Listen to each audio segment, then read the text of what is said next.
Alors je vais essayer, pour cette dernière, en tous les cas, de cette table ronde, d'être le plus vivante possible. Et pour parler de vivant, je vais vous parler de chutes de cuir. Ah justement, alors on dit, les chutes de cuir, c'est quand même des chutes d'animaux morts. Ah, oui, mais est-ce que justement on peut, sur la chute de cuir, réfléchir à utiliser moins d'animaux et utiliser plus de chutes? Donc comment pouvons-nous répartir vraiment l'utilisation de la peau en sachant malgré tout que le cuir est déjà une chute de l'élevage. C'est compris comme cela par l'industrie du cuir. C'est déjà une utilisation d'une chute de l'élevage. Donc, vous voyez, il y a déjà, quand on pose ça et que vous rencontrez les gens professionnels du cuir, c'est une autre approche. Alors, pour vous expliquer ce que j'ai partagé avec vous, justement, c'est une expérience, mais une expérience plus économique, effectivement, comme l'a dit Jacqueline. Et cette expérience, eh bien, elle est travaillée par rapport à l'association qui gère aussi France Design Week, mais qui, en dehors de cette petite opération de valorisation de ce que l'on sait faire, eh bien, elle fait. Et pour faire, eh bien, elle a créé, cette association, un centre de recherche et développement déjà en 2011 qui s'appelle Sensory Design Center, où on incube des projets, où on diffuse là avec France Design Week, où on fait de la formation et on fait de l'innovation. Et moi, ce qui m'intéresse, c'est vous parler de l'incubation des projets. Alors, en 2020, l'association a décidé de passer du niveau prototype expérience du laboratoire des technologies du sensoriel et du design, c'est la volonté de l'association, de passer de l'expérience à la création très ambitieuse d'une filière de sensoriel du design. Alors ça veut dire quoi, tout ça? Ça veut dire qu'on mélange réellement une économie circulaire. Mais nous, on est bien des designers, alors on mélange une économie créative, et puis on lui rajoute une économie géographique, parce qu'on fait bien les choses que sur son territoire, et puis on met également une économie solidaire, parce que cette économie solidaire permet de si vous voulez, de raccompagner, je dis bien de raccompagner des gens qui sont laissés un peu au bord du chemin à cause des économies actuelles. Et on prend au départ le design, les démarches collaboratives, c'est les notions de partage et les technos du sensoriel, pour en fin de compte, au bout du compte, non pas produire seulement pour produire, mais donner une qualité de vie, parce que nous tous, ce qui nous intéresse, c'est bien une qualité de vie sur le territoire et une qualité de vie personnelle. Et tout ça avec une forme de grande durabilité. On a vu depuis ce matin à quel point nous étions tous fragiles. Alors nous avons dans ce lieu merveilleux une matériothèque qui s'appelle Matessence, une matériothèque sensorielle, et puis une chutothèque. Alors c'est là où ça commence à être intéressant.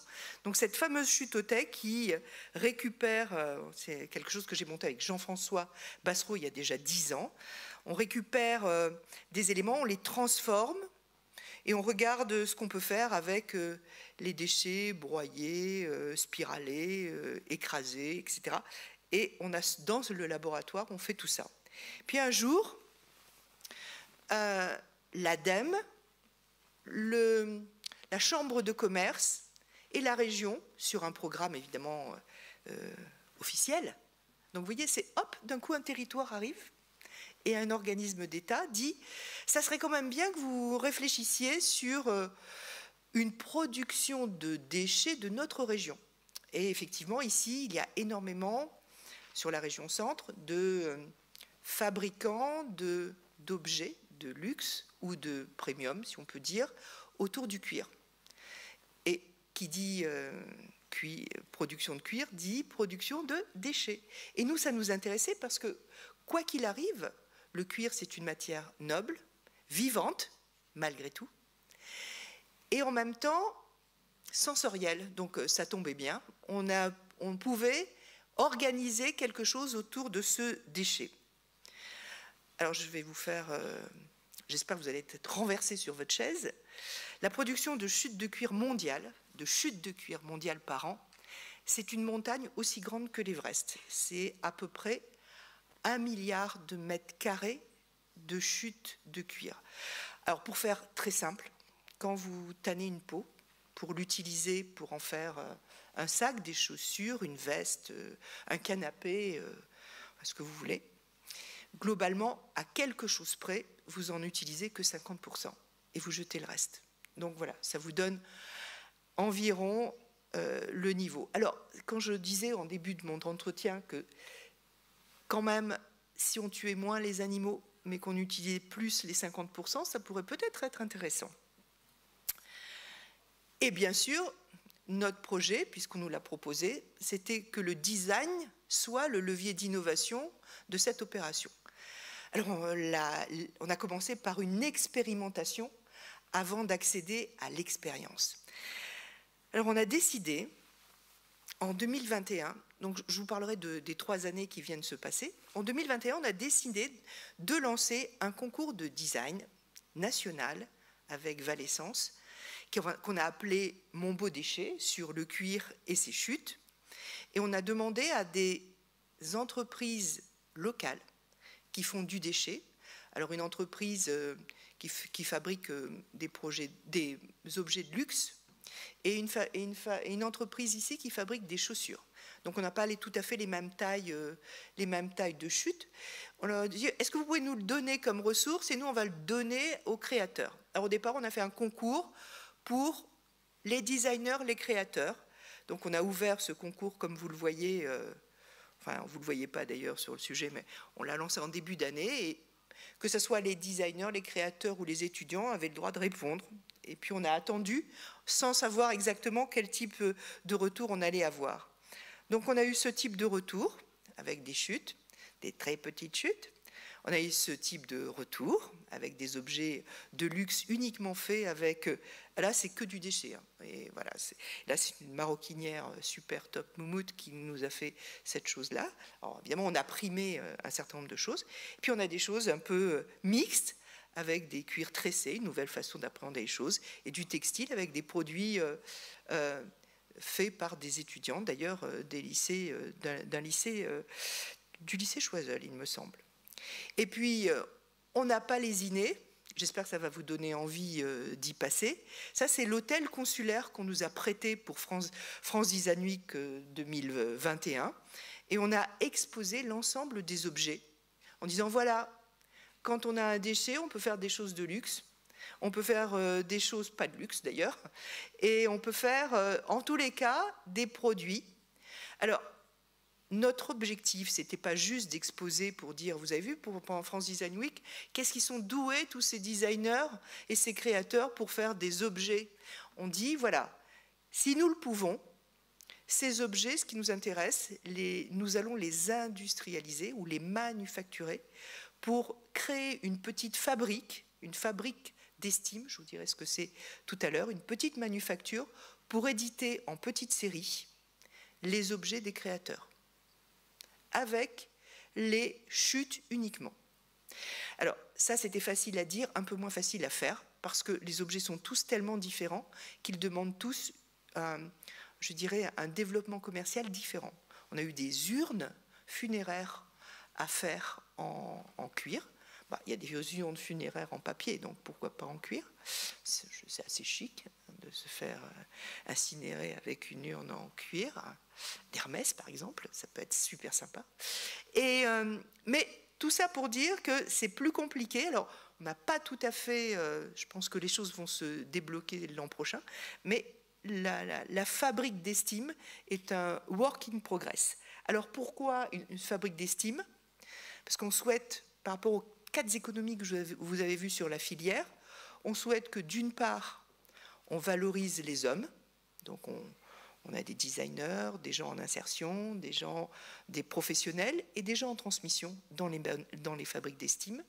On valorise le déchet comme une ressource et on valorise des territoires en difficulté, par exemple des territoires ruraux qui sont un peu en déshérence, et on installe des fabriques d'estime sur place. Donc, Tout ça est bien ambitieux, donc ça demande un peu de temps pour y arriver. Et puis, on a fait d'autres essais. On a proposé des masterclass en design sensoriel aux écoles, c'est-à-dire qu'on leur donnait les échantillons et ils refaisaient des nouvelles matières, c'est-à-dire qu'il a bricolé pour que les matières soient à nouveau différentes.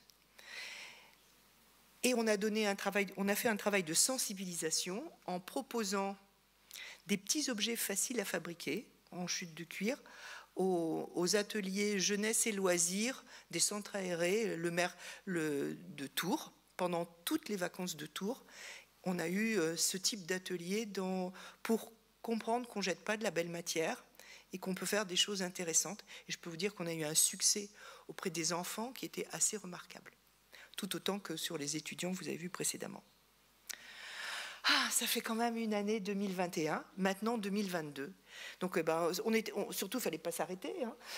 Donc, on fait un deuxième concours. Et là, vous voyez, ça s'appelle... Oui. Il faut qu'on rende la salle dans 5 minutes. D'accord, fibre de cuir.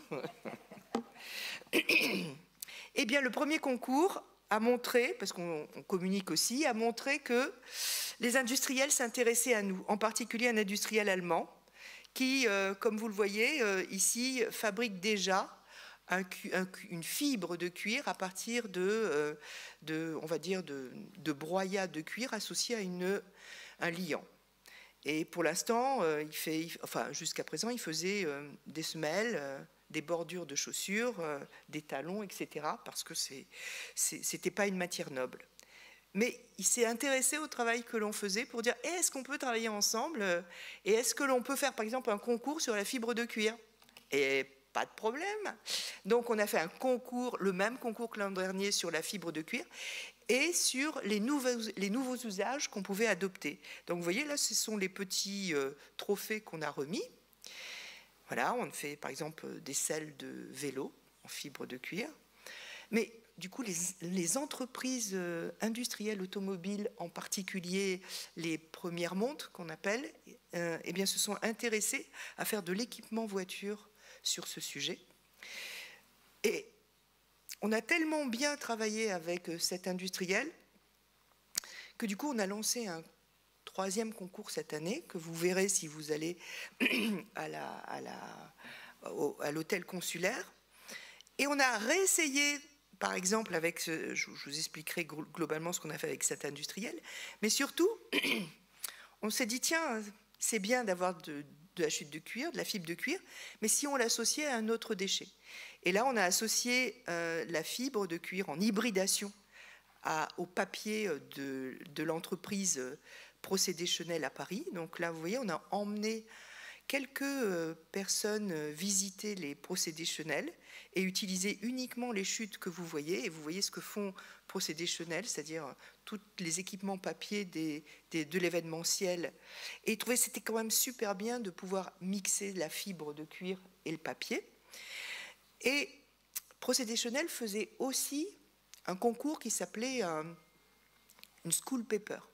Donc on a hybridé nos concours, on a hybridé nos matières, on a hybridé nos concours. La school paper, c'est fait au mois de juin dans l'association de Gérard Garouste, où les élèves school paper venaient bricoler pendant 6 heures leurs objets mixés. Donc, vous voyez, et ça a donné, avec le concours Mon Beau Déchet et la master class, et la master class Paper School, des objets totalement remarquables que vous pouvez voir là en cours de fabrication.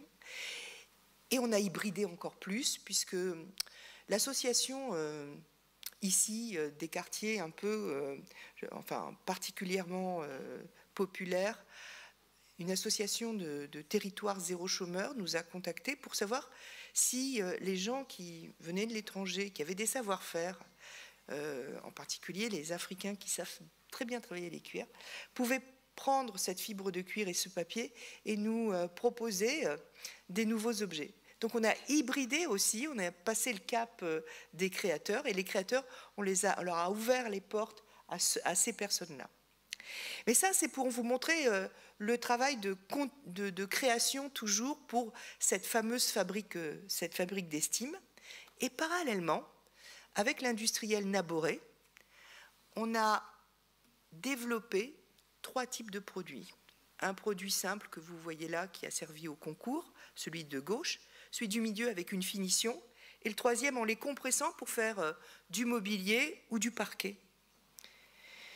C'est formidable. Il y a un travail sur l'empreinte carbone. L'empreinte carbone de ces produits, c'est de 1,11 kg de CO2 au mètre carré, alors que si sur produits identiques, vous les comparez, ben les cuirs synthétiques en plastique, c'est 6 kg de CO2 au mètre carré. Donc là, on a une vision assez intéressante de cette approche.